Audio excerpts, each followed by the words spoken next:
On this edition of Lexington Now, the Dunbar Center celebrates 100 years and an East End landmark gains new life.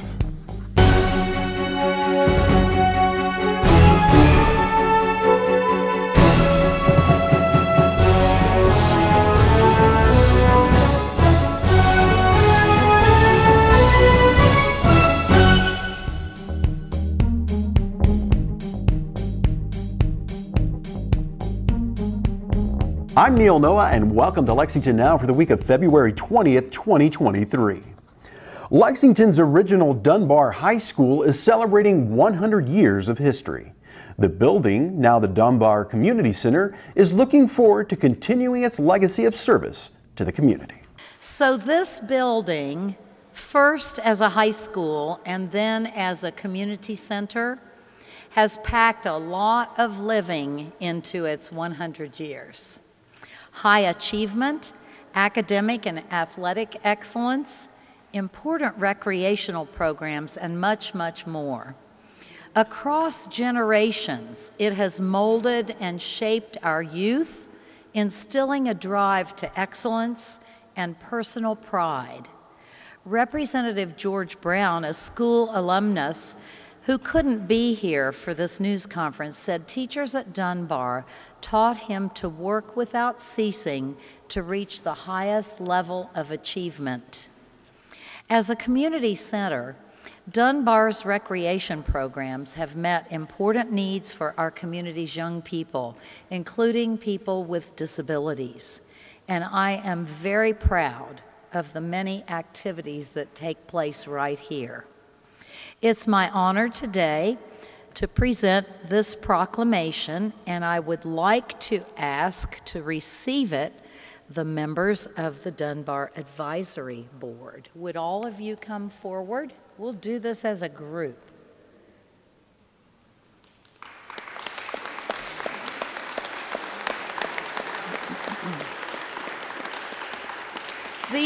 These members of the Advisory Board are committed to serving Dunbar and the community and what happens right here. So we appreciate you.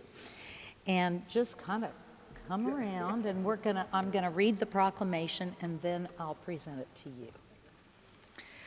Whereas Dunbar High School opened on February 15th, 1923, and whereas Dunbar was the first all-black high school in Kentucky to be admitted into the Southern Association of Colleges and Secondary Schools, and whereas Dunbar High School closed in 1967 due to desegregation of the schools in Lexington, and whereas the heritage of the original Dunbar High School lives on in this Dunbar Community Center, and whereas through education, the arts, and sports, Dunbar High School had a great influence on its alumni and on the community. And whereas Dunbar Community Center is continuing in that tradition, offering creative programming to our young people, thanks to the many contributions of Lexington Parks and Recreation and community partners. Now, therefore, I, Linda Gorton, Mayor of Lexington, do hereby declare February 15th, 2023 Dunbar Centennial Day in Lexington. Congratulations. Come on, y'all. Share this.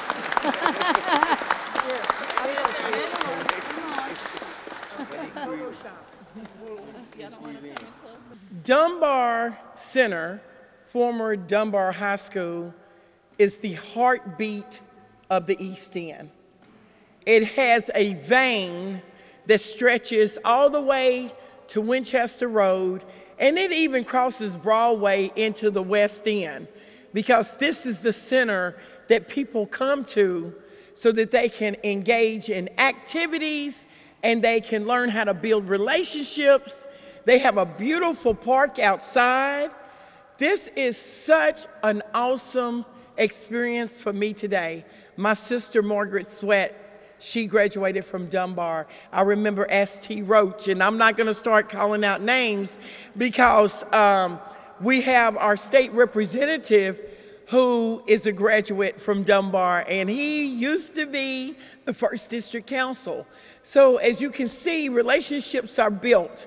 Looking forward, I would hope that everyone would take away that our local government, under the care of our Division of Parks and Recreation, considers ourselves very fortunate to be the unit that gets to come to Dunbar and make sure that these doors remain open, that there's vitality, that there's activity, and that the legacy of Dunbar School and Community Center continues to live on. As Councilmember Fogle mentioned, the mayor and I earlier today were a few blocks down 5th Street celebrating another important part of our community, the Palmer Pharmacy building. We passed the keys to our community partners at the United Way. Today's centennial at Dunbar in some ways allows us to make sure that we keep the torch lit and that we continue to pass the torch of this great legacy and history at Dunbar. Another historic African-American landmark on Lexington's East End, the Palmer Pharmacy, was announced as the United Way's newest Waypoint Center. We were there for the ceremony. I'm here today to officially turn over the keys to the historic Palmer Building to the United Way of the Bluegrass.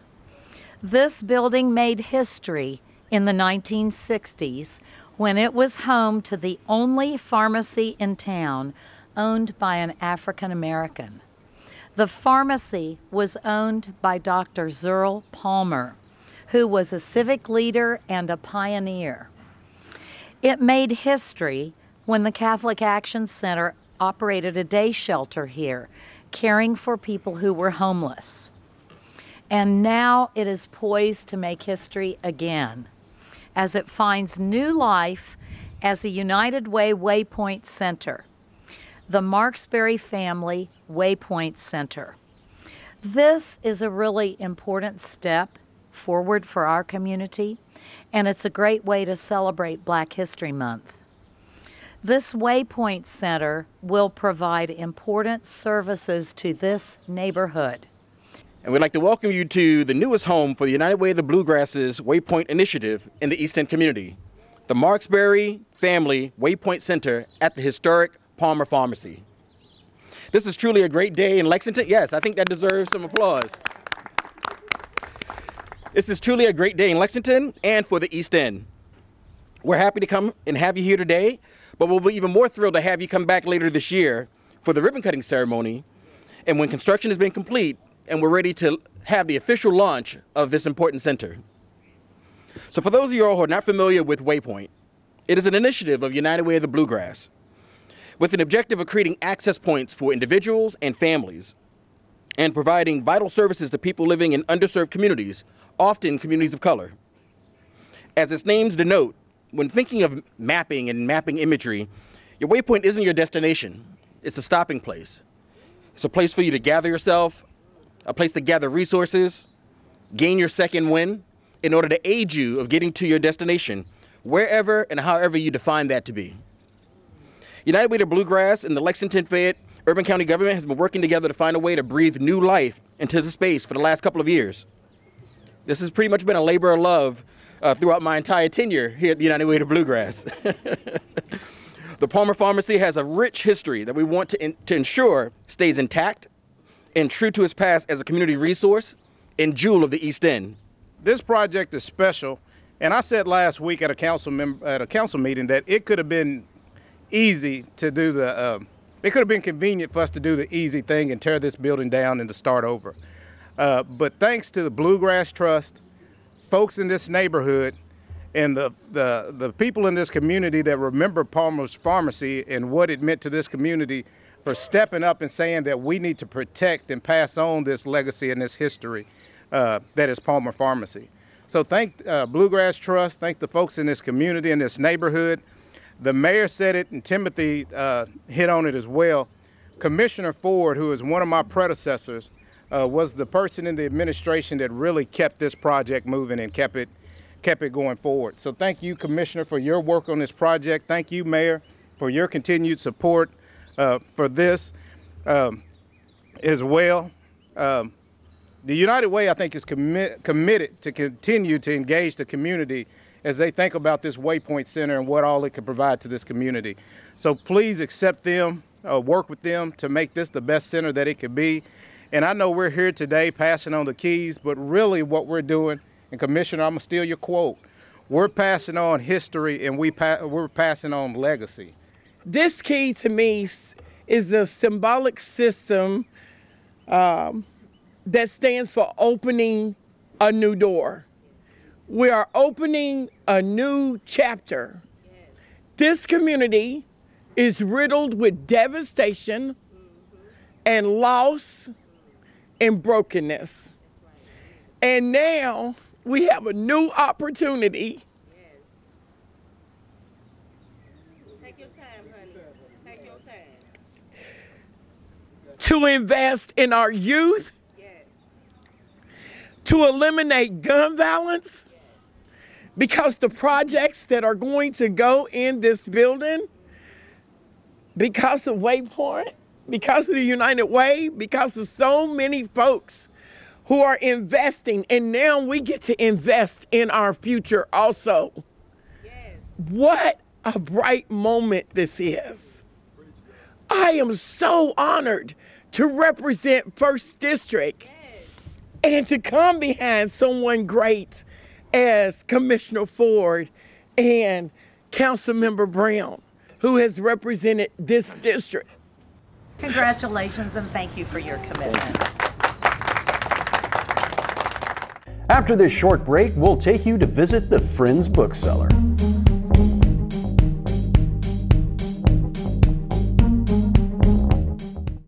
Have 2 ways out. When fire strikes, deadly smoke can fill your home within minutes. That's why the USFA wants you to plan and practice home fire drills. Draw a map of each level of your home showing all doors and windows. Discuss the map with everyone who lives with you. Practice your home fire drill at least twice a year. Make sure all doors and windows that lead outside open easily. Push the smoke alarm button to start the drill. Try feeling your way in the dark or with your eyes closed. Have at least 2 ways out of every room. If your first way out is blocked by fire or smoke, you can use your second way out. If there is smoke, get low and go. Crawl quickly under the smoke to your nearest exit. Close doors behind you and gather at a pre-planned outside meeting place where first responders can see you. Call 911. Remember, get out and stay out. Never go back inside for people, pets, or things.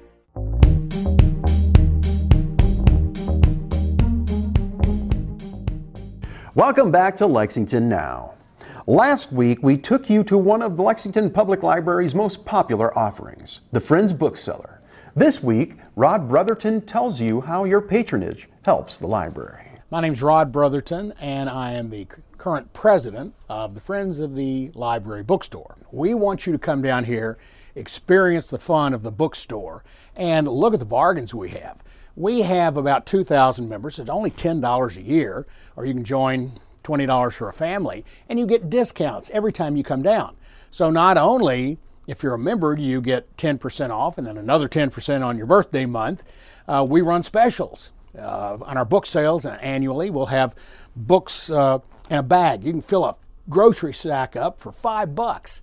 So the bargains here just speak for themselves, and we want to have more people know about the Friends of the Library and to come down, and for pennies on the dollar from what you get, you support the overall Fayette County library system, and it's a great deal. The money then goes to support all the things that the library can't do as a government entity, and we are able to give them money to do the things that restricted monies can't. You can come down here anytime you want. It's just a better deal, obviously, to come and be a member. Not only your dues helping the library, but then you get discounts every time you come down. My name is Jojo Yan. I'm the store manager of the Friends Bookseller. We provide membership in here. There are 4 different kinds, right? Like Rod mentioned it earlier. Being a Friends member, one first thing is to support us, to support the library. And the second thing is, if you're a frequent shopper, you get discount year-round. When we do special discount for everyone, if you're a member, on top of everything, you get extra discount. You know, it's the price is so affordable to begin with, and then you get extra discount. It's a win-win situation. We do big book sales, annual book sales, always in October of the year, and that is open to the public. But the first couple of days, we always reserve for the members only. So that is one of the benefits being a Friends member, because you get the first pick. We're a 501c3. We are, anything you give us is tax deductible. So just call down at 231-5505 and ask for the Friends of the Library, and they'll hook you right up.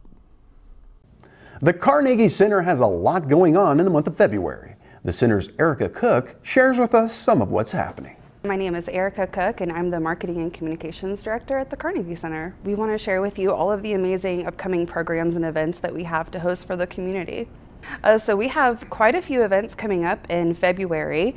We have our first one is actually next Tuesday, February 7th at 6:30. It's called the Kentucky Great Writers Series, and this is a quarterly series that we've been hosting for over a decade. And this upcoming show is going to feature authors such as Kiki Petrosino, Michael Patrick Smith, and Charles Booker, and they're each going to be reading segments from their memoirs and then having a Q&A and a book signing to follow. So we're really excited. We've seen a lot of interest on Facebook for this event, so we're hoping that everyone's going to be able to come out in person. But the great news is that it's also going to be live streamed on Facebook, and it'll be available as a recording at a later date. It used to be called something else, Books by Kentucky Authors, and then we sort of shifted the name up a little bit around 2012, but it's been an ongoing series for one of our longest standing ones at the Carnegie Center. Every time a Kentucky writer has a new book that's coming out that plans to be published, we like to nominate, the public can nominate, but the staff can also nominate, and so they come here and they do sort of a promotion of their book, but it's also a great opportunity for the writers to get to know their fans and to talk to them on a more personal, one-on-one level. And even authors who aren't born in Kentucky are still eligible to be a part of the program as long as they live or have lived in Kentucky. The cost is completely free. It's free and open to the public, and all are invited. The next event we have here is February 16th at 6 p.m. It's called Burn the Mic, and we have a really great following. It's a Kentucky Black Writers Collaborative initiative, and it happens once a month, and we have a pretty great following of folks who like to come out and share their spoken word, their poetry, or whatever else they feel like saying on the mic. So that is happening February 16th at 7 p.m. And in partnership with WUKY, we're really excited to announce our second installation of the Say It Loud series. The Kentucky Black Writers Collaborative has partnered with WUKY, that's 91.3, for this series called Black and Proud. And this one coming up on February 26th at Louis Gart Studios is going to feature Lexington Writers Room members and KBWC members Claudia Love Meyer, Venetia Proctor, Eugenia Johnson Smith, and Lisa Brown. And that's going to be also recorded and aired at a later date for folks who aren't able to make it in person. So we're really excited about that, especially with it being the month of February for Celebrate Black History Month. We also have a contest that's open right now for youth ages 13 to 19. It's called Young Black Voices. And this contest invites young Black artists and writers to submit either writing or art based on the prompt of what Black joy means to you. And so this contest allows them the opportunity to express themselves, given Carnegie Center's mission of empowering people to explore and express their voices. We thought this would be a wonderful opportunity to invite kids to submit work for this contest and then also have a chance at being published. So our winning contestants will have their work and their art published in a chapbook, and it'll be available online, and they also win prizes. So the first prize gets to win $100, a Kindle, some books that are age appropriate and also some Carnegie Center swag. So we're really excited to offer 3 prizes for the winners of this contest, and that'll be open for the entire month of February. They can just submit everything they would like to contest@carnegiecenterlex.org. And the best part about this contest is it's not just Lexingtonians. Anyone is invited to apply in the entire country, as long as you're a U.S. resident and you're a Black student between the ages of 13 and 19.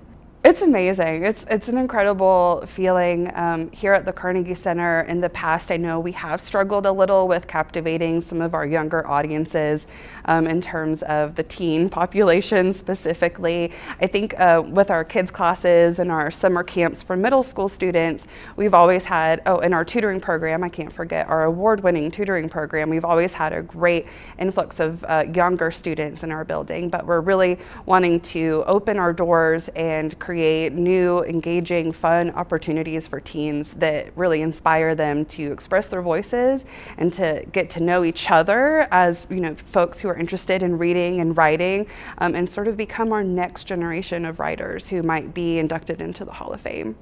So we really hope that you'll be able to visit the Carnegie Center for Literacy and Learning. We're located downtown on West 2nd Street, 251, and we're open to the public Monday through Friday as well as Saturdays. We have classes, we have events, we have programs for people of all ages who are interested in learning. Maybe you want to be a writer, maybe you want to hone your skill set in poetry or nonfiction, or perhaps you're just interested in learning Spanish or Italian. We offer 4 languages. We have a tutoring program for kids ages K through 12, as well as a bunch of other amazing, engaging programs that are low cost or free to the public. So we hope that you can make it down here, and please follow us on social media or visit our website at carnegiecenterlex.org.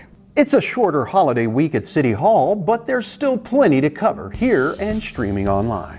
And remember, for the most accurate and up-to-date information on all city business, check out our website at lexingtonky.gov. Here's this week's meeting coverage.